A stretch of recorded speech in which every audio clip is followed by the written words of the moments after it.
हे अर्जुन, मैं माया के अधीन नहीं, बल्कि माया मेरे अधीन है, और सुख दुख तो माया की रचना है। इसलिए जब माया मुझे अपने घेरे में नहीं ले सकती, तो माया के रचे हुए सुख या दुख मुझे कैसे छू सकते हैं? सुख दुख तो केवल शरीर के भोग हैं, आत्मा के नहीं। हे केशव, लगता है कि तुम मुझे शब्दों के माया जाल में भरमा रहे हो। मान लिया कि सुख दुख केवल शरीर के भोग हैं, आत्मा इनसे अलिप्त है। फिर जो शरीर उनको भोगता है उसकी तो मृत्यु हो जाती है, वो शरीर तो आगे नहीं जाता। फिर स्वर्ग अथवा नरक में सुख दुख को भोगने कौन जाता है? जीव आत्मा। जीव आत्मा? हां पार्थ, जीव आत्मा। ये जीव आत्मा क्या है केशव? हे त्रिलोकीनाथ, आप आवागमन अर्थात पुनर्जन्म के बारे में कह रहे हैं। इस संबंध में मेरा ज्ञान पूर्ण नहीं है। यदि आप पुनर्जन्म की व्याख्या करें तो कृपा होगी। पार्थ, इस सृष्टि के प्राणियों को मृत्यु के पश्चात अपने अपने कर्मों के अनुसार पहले तो उन्हें परलोक में जाकर कुछ समय बिताना होता है, जहां वो पिछले जन्मों में किए हुए पुण्य कर्मों अथवा पाप कर्मों का फल भोगते हैं। फिर जब उनके पुण्यों और पापों के अनुसार सुख दुख को भोगने का हिसाब खत्म हो जाता है, तब वो इस मृत्युलोक में फिर से जन्म लेते हैं। इस मृत्युलोक को कर्मलोक भी कहा जाता है, क्योंकि इसी लोक में प्राणी को वो कर्म करने का अधिकार है जिससे उसकी प्रारब्ध बनती है। हे केशव, हमारी धरती को मृत्युलोक क्यों कहा जाता है? क्योंकि हे अर्जुन, केवल इसी धरती पर ही प्राणी जन्म और मृत्यु की पीड़ा सहते हैं। अर्थात दूसरे लोकों में प्राणी का जन्म अथवा मृत्यु नहीं होती? नहीं अर्जुन, उन लोकों में प्राणी का न जन्म होता है और न मृत्यु, क्योंकि मैंने तुम्हें पहले ही बताया था कि मृत्यु केवल इस शरीर की होती है, आत्मा की नहीं। आत्मा तो न जन्म लेती है और न मरती है। तुमने तो यह भी कहा था कि आत्मा को सुख दुख भी नहीं होते, परंतु अभी कह रहे हो कि मृत्यु के पश्चात आत्मा को सुख भोगने के लिए स्वर्ग आदि में अथवा दुख भोगने के लिए नरक आदि में जाना पड़ता है।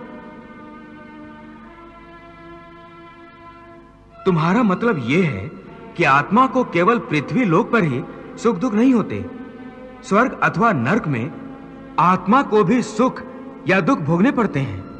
नहीं अर्जुन, आत्मा को कहीं किसी स्थान पर या किसी काल में भी सुख दुख छू नहीं सकते,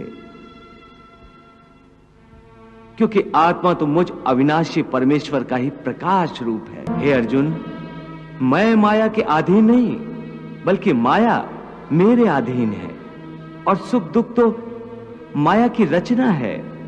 इसलिए जब माया मुझे अपने घेरे में नहीं ले सकती, तो माया के रचे हुए सुख या दुख मुझे कैसे छू सकते हैं? सुख दुख तो केवल शरीर के भोग हैं, आत्मा के नहीं। हे केशव, लगता है कि तुम मुझे शब्दों के माया जाल में भरमा रहे हो। मान लिया कि सुख दुख केवल शरीर के भोग हैं, आत्मा इनसे अलिप्त है। फिर जो शरीर उनको भोगता है उसकी तो मृत्यु हो जाती है, वो शरीर तो आगे नहीं जाता। फिर स्वर्ग अथवा नरक में सुख दुख को भोगने कौन जाता है? जीव आत्मा। जीव आत्मा? हां पार्थ, जीव आत्मा। ये जीव आत्मा क्या है केशव? देखो, जब किसी की मृत्यु होती है तो असल में ये जो बाहर का स्थूल शरीर है केवल यही मरता है। इस स्थूल शरीर के अंदर जो सूक्ष्म शरीर है वो नहीं मरता। वो सूक्ष्म शरीर आत्मा के प्रकाश को अपने साथ लिए मृत्यु लोक से निकलकर दूसरे लोकों को चला जाता है। उसी सूक्ष्म शरीर को जीवात्मा कहते हैं। इसका अर्थ है कि जब आत्मा एक शरीर को छोड़कर जाती है तो साथ में जीवात्मा को भी ले जाती है। नहीं अर्जुन, ये व्याख्या इतनी सरल नहीं है। देखो, जैसे समुद्र के अंदर जल की एक बूंद समुद्र से अलग नहीं है, उसी महासागर का एक हिस्सा है। वो बूंद अपने आप सागर से बाहर नहीं जाती। हाँ, कोई उस जल की बूंद को एक बर्तन में भरकर ले जाए तो वो समुद्र से अलग दिखाई देती है। इसी प्रकार सूक्ष्म शरीर रूपी जीवात्मा उस आत्म ज्योति के टुकड़े को अपने अंदर रखकर अपने साथ ले जाता है। यही जीवात्मा की यात्रा है, जो एक शरीर से दूसरे शरीर में, एक योनि से दूसरी योनि में विचरती रहती है।